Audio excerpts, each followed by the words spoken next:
শরীর বলতে শুধু তার হাড়গুলোই দেখা যাচ্ছে। সে থরথর করে কাঁপছিল।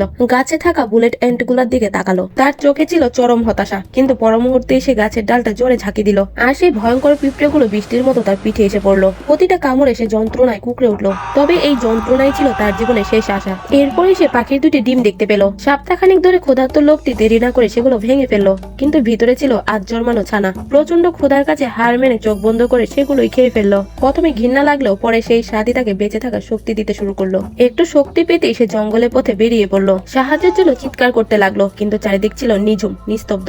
রাত হতে পায়ের পচন আর পোকামাকড়ের কামড়ে তাকে ভেঙে চুরমার করে দিল। তাও সে হার মানলো না। সকালে সে মাটিতে পায়ের ছাপ দেখতে পেল। প্রচন্ড খুশি হয়ে সে কাছে গিয়ে বুঝতে পারলো সেগুলো তারই পায়ের ছাপ। সে ভেঙে পড়লো, কিন্তু পরক্ষণে নিজেকে সামলে নিল। সে মন শক্ত করে ভাবলো, এখনই নয়, আমাকে বেঁচে থাকতে হবে। হঠাৎ আকাশ থেকে বিমানের শব্দ ভেসে এলো। সে লাল কাপড় উড়িয়ে সিগন্যাল দিলেও কেউ তাকে দেখতে পেল না।